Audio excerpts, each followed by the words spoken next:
Let's try it again. Let's try. I need to put the lights on. Let's try this again. I restart my PC. The webcam should work, hopefully. I don't know what the cause is, to be honest. I do not know. Hopefully it works now. But yes. Let's give it another shot, shall we? Let me turn the lights on over here. Somebody's friend requested me on Steam, even though I don't know them. What the hell is happening there? Oh yeah, and now I gotta turn the music back on. That's also gone. Oh yeah. I on purpose started early so I can, because I have we have a lot to read today, and I gotta wake up early tomorrow to catch my train to go to Germany. But the fact that everything decided just technically not technical stuff not working, it's a bit of a pain in the ass. So, guys, I'm gonna do a thing. I'm gonna make I'm gonna do a thing that I usually don't do when I read these SCP streams. I'm just gonna do it today because, again, I gotta wake up early tomorrow. So, I will read the SCP in total. And usually, as you guys know, between each and maybe 1 or 2 paragraphs, I look what you guys say, and then I respond to y'all. But because I have 20,000 words to read, and I have to head off to bed in a fashionable time, I will read the whole thing first, and then I'll look to what you guys were saying. I won't respond to everything you guys were saying, but just today, we're gonna have a little bit of a. We have to get through these type of things a bit faster. I hope yesterday was a special case of me being getting tired again during stream. It's been a long while since I actually gotten that tired on stream. Probably I think a year. It has been a year where I got super tired doing streaming and reading SCPs. But yesterday was yeah. I think it was just. My body didn't fully rest from me running. I had a really big meal with a giant milkshake at the end. I think my body was just coming down from a sugar rush, and I ended up super tired. Mechanic saw at the end how tired I was and how I acted. So to prevent that, I don't think that's gonna happen today again. But let's hope it doesn't. To prevent it. If it does happen, I will end the stream because yesterday that was not fair to any of the SCPs I read. I don't even remember most of them that I read, to be honest. And I mean, I do remember them looking at the title. I do remember some of them, but I cannot explain them fully right now. The camera is sober. So, but yeah, here's what I'm gonna do. I'm gonna read through the whole thing, and then I will respond to you guys only today. Just because, again, tomorrow I'm a little bit stressed about tomorrow. But other than that, we shall do everything the same. Okay, I looked up who the author is for this SCP called Escobar. It's an author that has done a lot of SCPs, but we didn't shout the authors yet at that point. But the last one we have from Escobar was 1998, which was the sci-fi gun that, if you hit somebody with it, their concentration levels go really high. The concentration, focus, and motivation levels increase massively to a inhuman extent almost. Also a little bit of competitiveness as well that increases. That was the last one that we have from Escobar, and yeah, that was that was 800 SCPs ago. Crazy. But now we got Temporal Anomaly 618 Evergreen Street. Alright, here we go. Okay. And please do not please understand, you're not being ignored. I'm just gonna read through the whole thing and then I will answer you guys. Option class safe. Speculative procedures. The house containing SCP-2780 is to be occupied by Foundation security officers belonging to the Temporal Division to prevent unauthorized access. I also need to check the word count list. Yeah, nothing special here. Good. To prevent unnecessary attention from neighbors and municipal authorities, the on-site security officers should portray themselves as a couple in a committed relationship to all neighbors and passerbys. The house will be deeded in the name for legal purposes. All doors, windows, and locks have been upgraded to bullet and shatterproof variations. Security officers are encouraged to continue regular maintenance of the house over the years of occupation duty. The Foundation will arrange a transfer of possession between sets of security personnel that resemble conventional moving out and moving in activities over the course of the Foundation period of active occupation. Also, in an hour and a half, I have to go down to get my clothes from the dryer. To avoid potential manifestation of temporal paradoxes, the Foundation must cease active occupation of the house by 2089 February 11th and put the house for sale. The Foundation must also ensure that the house is purchased by Sarah Fulvia, Sarah written in a weird way, 2 H's in there, damn, at an affordable price no more than 14,000 AND, slightly below median rates in the neighborhood. According, what's AND? Australia? Is that Australian dollars? I think so, right? Recording devices throughout the house will continue monitoring activity within the house to ensure that the timeline remains coherent. The rear bedroom of the house, the active zone of SCP-2780, is to be monitored for continued activity during present containment. Because SCP-2780 was contained successfully on 2016 August 6 based on the Foundation's current understanding of the anomaly, Foundation agents should be able to arrest Sarah Vulvia, remove her nightstand, and resume active occupation of the house by 2091, August 6, without consequences to the timeline. However, because Sarah Vulvia appears to remain in the house without any Foundation intervention as late as 2092, April 30th, based on the time of this writing, plus 75 years, and appears to have gained some awareness of the Foundation containment efforts through unknown means, monitoring of SCP-2780 will continue.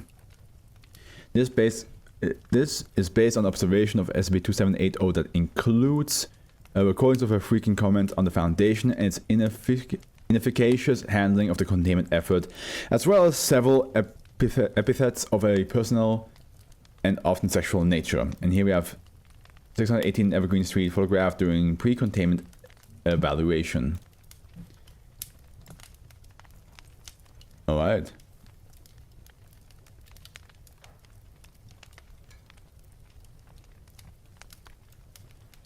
Description. SCP-2780 is an auditory anomaly. By the way, you don't have to be quiet. You guys can like talk amongst each other. You don't have to like wait till I'm done with reading and then say something. You can say whatever you guys want. SCP-2780 is an auditory anomaly isolated to the rear bedroom of the house, presently located at 618 Evergreen Street in Dresden, Tennessee. And I said, you guys have that's a German place. While in the rear bedroom of the house, an individual or recording device will hear any sounds or conversations occurring in that room at a time exactly 75 years in the future after that point. Individuals outside the room will not hear anything anomalous. Individuals standing in the threshold of the door will hear sounds only if one or both of their ear is inside the confines of the room. Okay.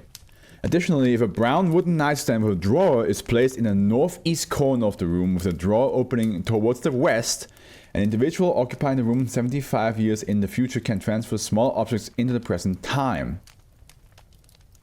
I see.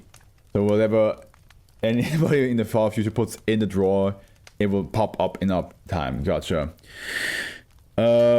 Scientific modification of the environment have confirmed all of the particulars of this arrangement. Any form of wood can be used, so long as its brown staining is permissible. The furniture must be freestanding, drawered object intended for placement besides a bed. The furniture must be in that particular corner up to approximately 40 centimeters away from flush with either wall and facing that particular direction, plus minus 4 degrees in any direction. Otherwise, no transference can occur. Evidence suggests that a similar object exists in that location in the house 75 years in the future. However, experimentation has not yet had the opportunity to treat the future as an independent variable. Addendum A, Recovery Description. SCP-2780 was discovered when Foundation operators in Region 166, West Tennessee/Kentucky obtained information regarding court proceedings for Renier Tucker. Brenia? Or is it Brina? Brina Renier Tucker? I think it's gonna be Brina. I'm gonna say Brina. Held on multiple charges of selling illegal substances, and possession of illegal substances with intent to sell. Foundation interest was piqued by court documents that suggested that several of the substances were not identifiable by any laboratory that the court had contacted, as well as Miss Tucker's insistence that all of the drugs were medical in nature and had no risk of dependency or addiction. Standard methods were used to contain Miss Tucker and erase all records of her arrest and prior existence. Miss Tucker was initially hesitant to discuss how she procured the drugs she had been selling, but chemical interrogation yielded more comprehensive information from my husband. He's making them drugs inside a caravan with his ex-student. Miss Tucker informed the Foundation that she had discovered SCP-2780 after moving into the residence at 618 Evergreen Street and overhearing unusual conversation. After ruling out conventional sources for the conversation, she used careful attention to the unusual dialect and vocabulary, limited use of hallucinogenic chemicals, and some experience with common cultural tropes of time travel fiction, and deduced SCP-2780's anomalous nature. The city of Dresden, Tennessee, was at the time in the process of burying a 75-year time capsule as part of a civic pride campaign enacted after a local election. Miss Tucker included in the time capsule a letter being mailed to the occupant of her address in the year 2090, informing her that she was capable of overhearing her conversation in the future and proposing a trade arrangement. Miss Tucker had already made notice of and informed the future occupant that who she had identified as Sarah Vulvia about SCP-2780's secondary effect, which she had determined after recovering several small items in her nightstand and overhearing Miss Vulvia complaining about having lost them. That's kind of really smart from Miss Tucker to be like, hey, let me write a letter, put it in a time capsule that is guaranteed to come out in 2090, directed to this couple that are having an argument, to be like, hey man, I can hear it from like 75 years ago. Maybe figure something out. whatever you have to figure out, just make sure you don't maybe yell all the time. I can hear everything. Which would be, yeah. And that's what it meant before with like, if you're inside the house, you can actually hear some noises. It must be that you can actually hear them, the Miss Vulvia. Mrs. Vulvia? It should be Mrs., right? Because it, oh no, it says Miss Vulvia here. Okay, so it's not a married woman. Miss Tucker proposed that Miss Vulvia do some research into inexpensive over-the-counter pharmaceutical items available in stores in 2090 that were significantly more expensive and difficult to acquire in 2015.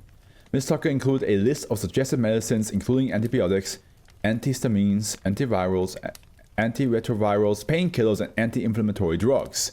Miss Tucker also suggests that she could invest money in a savings account at a local Real Food Bank branch in Martin, a nearby town, and Miss Vulvia would be more than repaid by 2090 by way of interest.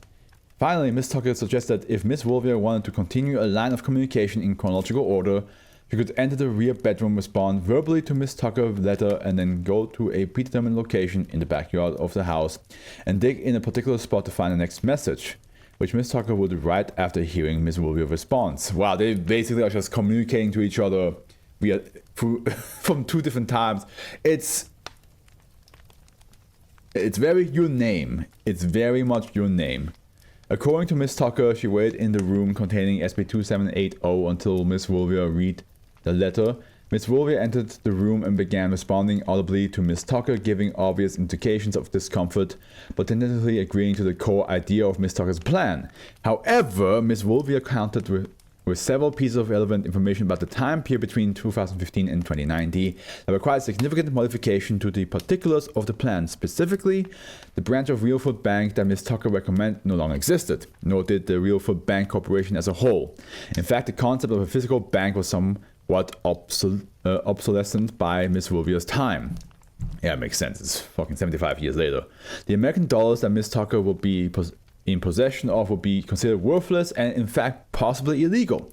Miss Vulvia was unsure as to the exact parameters of the law. An ill-described historical epoch referred to as the 40s thing had caused significant internal disorder in the area presently known as the United States. As a result, Ms. Wolvia said it would be nearly impossible to trust almost any organized institution, governmental or private, to handle money through that period of time, as nearly all of them were either destroyed, dismantled, audited, robbed, or generally became unreliable. And here we have a footnote saying Ms. Tucker's ability to describe the event was somewhat limited. Ms. Wolvia herself was not well acquainted with even recent American history, and her perspective was somewhat biased, judging from some of the logical inconsistencies in the story. Well, yeah, this is what happens when you have a land that decides to just erase majority of the history, except the part that they want to keep. You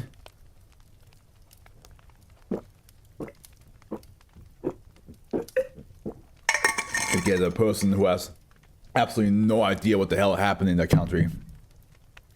However, Ms. Wolvia suggests that if Ms. Tucker could somehow arrange for someone to intercept the payments in early 2041, which was suggested to be the cusp of the crisis period, hold onto the money for a period of 3 to 4 years, convert them into a privately backed currency known as American New Dollars, and then invest that money in one Arcadia Dynamics Corporation, the investment should remain intact until Ms. Wolvia's time.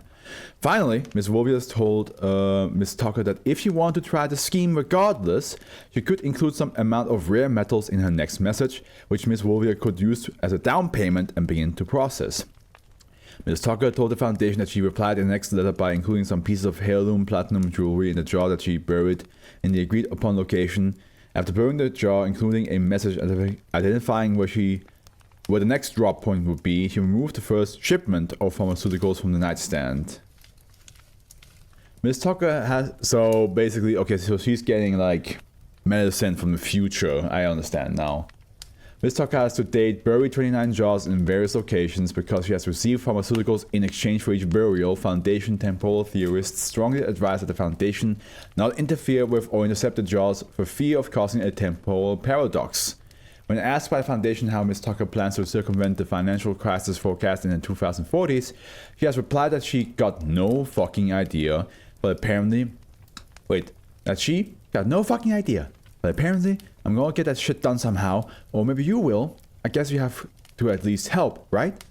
Among questions that the Foundation has not yet been able to resolve, regarding SB2780, Foundation researchers are interested in learning who, when, and how the jars will be intercepted in the 2040s, when or if exactly the phenomenon will reverse and begin projecting in the past rather than receiving from the future. While the Foundation in 2090 has not already contained or addressed SB2780 in any way. That's a very good point. Because if the Foundation in the current time knows about SB2780 and where they even know where Ms. Wolvia live, why haven't they done something in the future yet? That's a very good point. Why didn't they do it? Maybe Ms. Wolvia is not directly from the future, but maybe from an alternate timeline as well. Addendum B, sample of medications recovered in... Well, it doesn't make sense if she's from an alternate timeline, because like the time capsules work. So it is in their timeline. Addendum B, sample of medications recovered in Brina Renee Tucker's possession. Renee is written differently this time.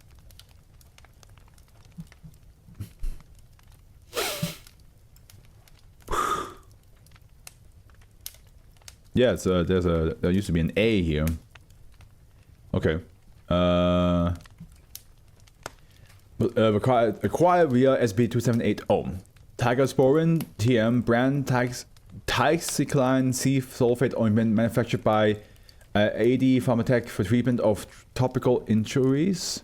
I have some tab balm as well. It's probably in a similar vein. Tioxycline is presented as of 2016, only available in intravenous form and marked for its production as topical cream implies that ordinary surface and environmental bacteria in 2019 has unusually great resistance to antibiotics. Altazar TM brand gene therapy powder manufactured by GMC in conjunction with AD Pharmatech. This is an athletic supplement that prevents subcutaneous fat formation and channels the excess energy into muscle generation. Panadol TM brand oral antibiotic and / antiviral combination capsule manufactured by New Federated Health Industries in association with AD Pharmatech. Microscopic analysis of the chemical makeup of the Panadol sample suggests some similarities to SB500. We know which that one is. That's the pill that heals. The everything pill. heals anything, though the actual function of the comparable chemical structure remains a mystery. 99TM, brand facility enhancement and pregnancy mega-vitamin supplement manufactured by New Federated Health Industries in association with AD Pharmatech. 99 releases nano-assemblers inside the human body that regulate uterine and ovarian conditions to improve odds of fertilization, prevent excises, reduce blood pressure, and release endorphins to reduce physical symptoms of stress, and artificially introduce essential neonatal vitamins, nutrients, and protein into the bloodstream. The box containing the single blister pack of 99 also advertised that it reduced the likelihood of pre-eclampsia by 85% and spontaneous miscarriage by 82% in clinical trials. Castrotine TM, brand sexual cesator, no manufacturer listed, disrupts production of all hormones involved in sexual desire or expression. A notice on the side of the box with references a coupon that can cancel the price of this medication if it has been required by a court or company order. Baseline TM, brand and anti-anxiety drugs from AD Pharmatech. Testing suggests that the drug may act on certain inactive neurotransmitters in the human brain and effectively heighten latent telepathic abilities in humans, causing humans under its influence to better recognize how they are perceived by individuals around them, reducing personal insecurities and anxiety. The packaging recommends taking it in conjunction with Levelon TM, brand neurostabilizers, also available from AD Pharmatech.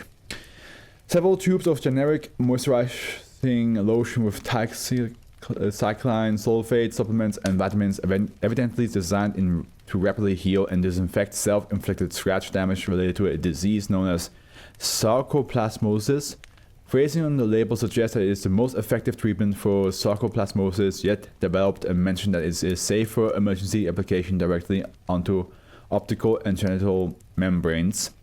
The vocabulary and level of detail in the instructions on the tube suggests it is meant to be applied to the patient by a friend without medical training, likely in a non-medical facility with many other individuals with the same affliction. And last one, several packages of T, generic testosterone supplements, completely unmarked other than a government warning against overuse from Dixieland Federated HSA.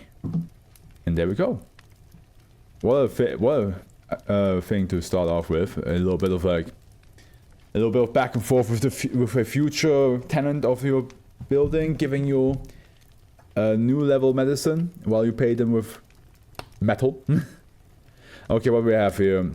What a Newcastle live in, Breaking Bad, and What a Clever Late. I think this SCP is cool in a weird way. I think a good SCP to start with. Yeah, no, it's a pretty simple SCP to start with, but it's also a fun idea. Because, like, I mean, we had a couple SCPs that had to do with, like, communicating with either a future selves or somebody from the future. But this one is unique because, I'm using Mechanics' favorite word, unique, because we get it's not a future you, it's not somebody from your family, it's just somebody who lives in the same apartment or in the same house as you. And only you can hear them, so you have to find a way to communicate with them that's not just talking. They can talk, but you have to actually find a different way to talk with them. Which I think is pretty nice. I think that definitely adds a little bit of a special twist to it that's different from the other I'm talking to somebody in the future concept that we had throughout the Foundation's life so far. Yeah, no. I like that. Sorry, Mechanic, if you feel like you're talking alone right now. Like I said, just for today, we're gonna be a little bit speedier than usual.